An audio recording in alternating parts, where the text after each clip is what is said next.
అంటే నిన్న రాసిన సాక్షి ఒక ఫేక్ ఛానల్ క్రియేట్ చేసే ప్రతి ఒక్క అంశాన్ని బయటపెట్టాల్సిన పరిస్థితి పడింది ఈరోజు. అంటే దాంట్లో చిన్న ఉదాహరణ చెప్తా. అంటే వాళ్ళు రాసింది ఫేకా నిజమా అనేది అన్నీ నమ్మాలి కదా, నమ్మాలా నమ్మకూడదు అనేది ఒక చిన్న పాయింట్ చెప్తా. ప్రస్తుతం దస్తగిరి దగ్గర ఒక బొలెరో వెహికల్ ఉంది. ఆ వెహికల్ అతను కొనుగోలు చేసి ఇప్పుడు ఉన్న పరిస్థితిలో ఒక క్యాన్వాయ్తో అతను తిరుగుతున్నాడని చెప్పి సాక్షి పత్రికలో రావడం జరిగింది. అంటే ఆ చిన్న ఉదాహరణ తీసుకుందాం, అది ఫేకా నిజమా అనేది చెప్తా. ఒకవేళ నేను జైలు నుంచి రిలీజ్ అయితేనే నా గన్మెన్లు కానీ నా ఎస్కార్ట్ కానీ నా వెనకమ్మడి యథావిధిగా రావడం జరిగింది. అయితే వాళ్ళకి నేను ఏం చేసేది ప్రతి ఒక్క విషయం వాళ్ళకి తెలుస్తుంది. తెలియకుండా ఎక్కడ పోతుంది? ఇప్పుడు బొలెరో వెహికల్ ప్రస్తుతానికి నా దగ్గర ఉందో లేదో అనేది కూడా చెప్తా. ప్రస్తుతానికి ఆ వెహికల్ నా దగ్గర లేదు. ఒకవేళ అది ఉన్నట్టు మీరు నిరూపించగలిగితే సాక్షి పత్రికకు కానీ జగన్మోహన్ రెడ్డి గారికి కానీ ఒక సవాల్ విసురుతుండ. అది కన్నా మీరు ఉన్నట్టు నిరూపిస్తే మీరు ఏం చెప్పినా దానికి నేను సిద్ధం. ఒకవేళ అది నిరూపించకపోలేకుంటే సాక్షి పత్రికను మూసేసి మీరు చేసిన తప్పును ఒప్పుకుంటారా జగన్మోహన్ రెడ్డి గారు అని నేను అడుగుతాడా. అది మీరు ఈరోజు కాదు రేపైనా సరే మీరు ప్రెస్ మీట్ పెట్టి దానికి సమాధానం చెప్పండి. ఇంకొకటి కూడా ఏంటంటే, నన్ను పూర్తి స్థాయిలో భయభ్రాంతులకు గురి చేసింది వైఎస్ జగన్మోహన్ రెడ్డి గారు, వైఎస్ భాస్కర్ రెడ్డి గారు, వైఎస్ అవినాష్ రెడ్డి గారు, దేవిరెడ్డి శివశంకర్ రెడ్డి గారు, మొన్న ఈ మధ్యన దేవిరెడ్డి చైతన్య రెడ్డి గారు. అయితే మొన్న ఆయన ప్రెస్ మీట్ పెట్టడం నేను చూసిన. అంటే వాళ్ళు ఎట్లా పెడుతున్నారు ప్రెస్ మీట్ నాకు అసలు అర్థం కావడంలే. అంటే వాళ్ళు చేసిన తప్పును కప్పిపుచ్చుకునేదానికి పూర్తి స్థాయిలో వాళ్ళు ప్రిపేర్ అయి ఉన్నారన్నమాట. అంటే జైల్లో నేను ఉన్నప్పుడు అక్టోబర్ 31వ తారీఖు నేను జైలుకు పోవడం జరిగింది. అది జరిగిన తర్వాత నవంబర్లో బీటెక్ రవి గారు జైలుకు రావడం జరిగింది. ఒక ఏదో ఈ కానిస్టేబుల్ కొట్టిన కేసులోనే ఏదో నాకు ఐడియా లేదు. ఆయన వచ్చినప్పుడు ఎవరైతే సూపరింటెండెంట్ జైలుకు సంబంధించిన సూపరింటెండెంట్ గారు ఉన్నారో వాళ్ళు సపరేట్గా అంటే నన్ను ఒక గదిలో పెట్టి ఆయన ఒక గదిలో పెట్టి ఇంట్రడక్షన్స్ ఇచ్చినారు. మీరు మాట్లాడకూడదు, మీరు మాట్లాడితే మాకు సమస్య వస్తుంది, లేనిపోని అన్నీ క్రియేట్ అవుతాయి, అందుకు మీరు మాట్లాడుకోకుండా ఉండేదానికి నేను ఒక నోటీస్ అంటిస్తా, మీరు దయచేసి దాన్ని పాటించండి అని చెప్పి ఆ జైలు సూపరింటెండెంట్ గారు చెప్పినారు. ఆయన పేరు కూడా ప్రకాష్. ఆయన ఆ విధంగా చెప్పినప్పుడు నోటీస్ కూడా అతికిచ్చినాడు అక్కడ జైల్లో కలవనేకోకుండా. అంటే అనుమానితుడుగా ఉన్న బీటెక్ రవి గారినే కలవద్దు, మాట్లాడకూడదు మీరు అని చెప్పినప్పుడు దేవిరెడ్డి శివశంకర్ రెడ్డి గారి కుమారుడిని చైతన్య రెడ్డి గారిని ఎట్లా అలౌ చేస్తారు లోపలికి? ఏ విధంగా అలౌ చేస్తారు? అంటే వాళ్ళకి తెలియదా ఎవరు లోపల ఉన్నారు ఏం కథ అనేది?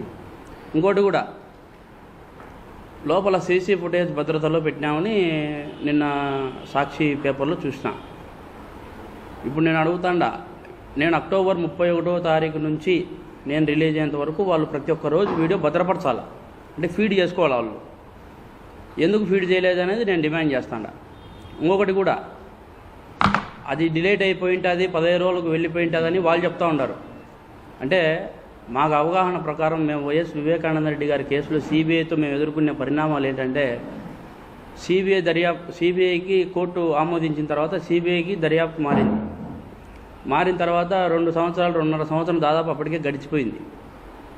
పోయిన తర్వాత అప్పటికే పూర్తి స్థాయిలో వాళ్ళు విచారణ చేసి ఎవరెవరు ఎక్కడ పోయినారు, ఎక్కడ పరిగెత్తినారు అనేది సీసీ ఫుటేజ్ తీయడం జరిగింది. దాంట్లో ఉమాశంకర్ రెడ్డి వివేకానంద రెడ్డి గారి ఇంటి వెనకాల ఒక టైర్ షాప్ ఉంది, బ్రిడ్జ్ స్టోన్ అని టైర్ షాప్. దాని ముందర పరిగెత్తినది అది ఎప్పుడో డిలేట్ అయిపోయినది.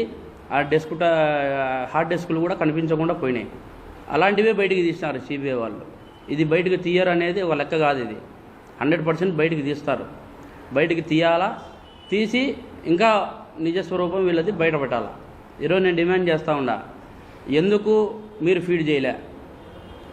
నాకు ఆఫ్టర్ ఆల్ కెమెరానే మీరు భద్రత పరచలేని వాళ్ళు నాకేం భద్రత ఇచ్చినట్టు లోపల.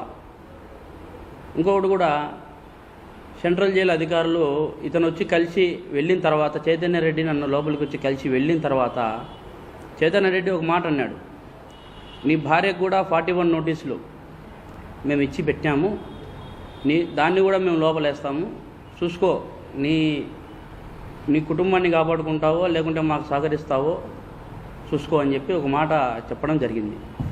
అంటే ఆయన అనే మాట ఏమని, అతను 10-15 సార్లు కోర్టుకు పోయినాడు కదా, జడ్జి గారి ముందర ఎందుకు చెప్పలే అనే పాయింట్ అతను రైట్ చేసినాడు.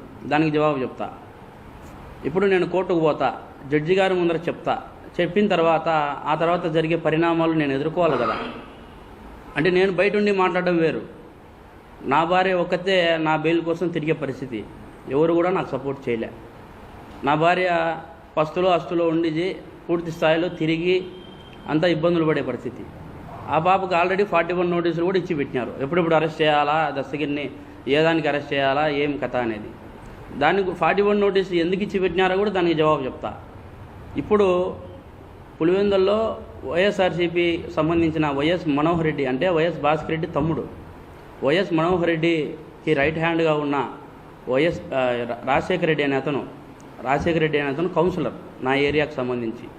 అతను నా భార్య దగ్గరికి పోయి, నీ భర్తను జైల్లోనే చంపేస్తాము, చూసుకో, నీ భర్త ఇబ్బంది పడకుండా ఉండాలంటే మేము డబ్బులు ఇస్తాము, దానికి లొంగండి, మీకు కావాలంటే ఓఎస్డీ ఆఫీస్లో 20 కోట్ల రూపాయలు డబ్బు ఉంది, అది కావాలంటే తీసుకొచ్చి ప్రస్తుతానికి ఇస్తాము, చూడండి, మీరు ఆలోచన చేసుకోండి. నువ్వు కూడా ప్రెస్ మీట్ పెట్టి సిబిఐ రామసింగ్ గారు కొట్టి దస్తగిరితో అబద్ధం చెప్పించినాడు, అంతేగాని అతనేం చెప్పలేదని నువ్వు చెప్పాలా అనే మాట చెప్పినారు. అంటే ఆ విషయం ఎక్కడ ప్రెస్ మీట్కు లీక్ అవుతాదో చెప్తాదో అని చెప్పి 41 నోటీసులు ఇచ్చి బ్లాక్ చేసినారు. 41 నోటీసులు ఇచ్చి ఆ పోలీసులు కూడా, వేముల పోలీసు వాళ్ళు కూడా, పులివెందుల పోలీసు వాళ్ళు కూడా, నువ్వు ఈ మాటలు కనుక బయటికి చెప్తే నిన్ను అరెస్ట్ చేసి లోపలేస్తామని చెప్పిన పరిస్థితి. ఆ టైంలో అంత టైట్గా ఉంటే నేను జడ్జి గారి ముందు పోయి ఎట్లా చెప్తా, ఏ విధంగా చెప్తా నేను జవాబు, ఆయన నేను ఏ విధంగా రిక్వెస్ట్ చేయాలా? అంటే ఇవన్నీ కూడా ముఖ్యంగా ప్రజలు దీన్నంతా మతికి పెట్టుకోవాలి. దీనంతా వీళ్ళు ఆడే డ్రామాలు, అంటే మేము డ్రామాలు ఆడతామంటున్నారు, మేము డ్రామాలు ఆడి మేమేదో వాళ్ళ మీద చెప్పినామని వాళ్ళు అంటున్నారు. మేము డ్రామాలు ఆడే వాళ్ళమైతే మరి ఈ 5 ఏళ్ళ నుంచి మీరేం బీకినారు, ఏం చేసినారు మీరంతా? ఈ 5 ఏళ్ళు మీ గవర్నమెంట్ ఉంది కదా. ఇంకొకటి ఏంటంటే చంద్రబాబు నాయుడు గారు చేయించినారు, అందుకే వీళ్ళందరికీ సపోర్ట్ చేస్తున్నారు అని చెప్పి చెప్తా ఉన్నారు. మర్డర్ జరిగింది టీడీపీ హయాంలోనే, కానీ అప్పుడే కదా మేము జాగ్రత్తగా ఉండాల్సింది. వాస్తవాలు బయటపడుకోకుండా అప్పుడే కదా మేము జాగ్రత్తగా పడాల్సింది. నిజమైంది అప్పుడే తేలిపోతే చంద్రబాబు నాయుడు గారు వదిలిపెట్టరు కదా. అప్పుడే కదా మేము జాగ్రత్తగా ఉండాల్సింది. ఆ 2-3 నెలలే మాకు ఒక పెద్ద గండంలాగా తయారైపోయింది అనమాట. అన్ని కట్టుకథలు వాళ్ళకు అప్పుడు చెప్పినాం. మేము సిట్లో ఉండే వాళ్ళకు కట్టుకథలు తప్పించుకునే దానికి మేము అప్పుడు చెప్పినాం. మళ్ళీ వైసీపీ గవర్నమెంట్ వచ్చిన తర్వాత మీకు భరోసా ఇస్తాము, మీకు సపోర్ట్గా నిలబడతాము అనేటోళ్ళే వైసీపీకి సంబంధించిన జగన్మోహన్ రెడ్డి గారి దగ్గర నుంచి, భారతీ రెడ్డి గారి దగ్గర నుంచి కూడా వచ్చింది మాకు. అంటే పూర్తి స్థాయిలో వీళ్ళు మమ్మల్ని కొనాలనుకుంటున్నారు, ప్లస్ మాట ఎన్నుకోకుంటే మిమ్మల్ని ఏదో ఒకటి చేస్తామనే ధీమాతో ఉండారు. నేను ఒకటి చెప్పినాడు, భరత్ యాదవ్ పేరు, అతను ఏమంటున్నాడంటే వైఎస్ సునీత గారి ఇంట్లో పనిచేసే ఒక బీబీ అనే వ్యక్తి మళ్ళీ మా ఇంట్లోకి వచ్చి పనిచేసి వాళ్ళకు నాకు విషయాలు చేరదేస్తుంది అని చెప్పి చెప్తాండ్రు. దీన్ని నేను సవాల్ పడుతున్నా ఒక్కొక్కరికి. అంటే వైఎస్ఆర్ జగన్మోహన్ రెడ్డి దగ్గర కాడ నుంచి కింద కార్యకర్త వరకు వైసీపీకి సంబంధించిన ప్రతి ఒక్కరికి చెప్తాండా, దీన్ని మీరు నిరూపిస్తే నేనే తప్పు ఒప్పుకొని లోపలికి పోతా.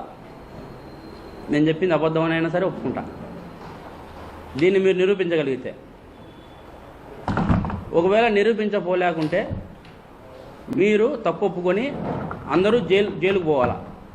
ఇప్పుడు ఏదైతే మీరు చేస్తూ ఉన్నారో సాక్షి పేపర్లో వేసి ఈ విధంగా అంతా మిస్గైడ్ చేస్తూ ఉన్నారో, అసలు దాంట్లో సాక్షిలో వేసింది కూడా ప్రింట్ తప్పు. నాకు నన్ను ఒక పక్క నిలబెట్టి గొడవలేయడం నాకు కాదు ఇవ్వాల్సింది. ఒక పక్క జగన్మోహన్ రెడ్డి గారిని, ఒక పక్క అవినాష్ రెడ్డి గారిని నిలబెట్టి వాళ్ళిద్దరి చేతికి గొడ్డలు ఇచ్చి మధ్యలో ఆ ఫ్రేమ్లో భారతీ రెడ్డి గారిని, ఆ తర్వాత భాస్కర్ రెడ్డి గారిని, ఆ తర్వాత దేవిరెడ్డి శివశంకర్ రెడ్డి గారిని టటోలను పెట్టాలా. అది ప్రింటే తప్పు. వాడు వేసేవాడు ఎట్టేసినాడు కూడా నాకు అర్థం కాలే.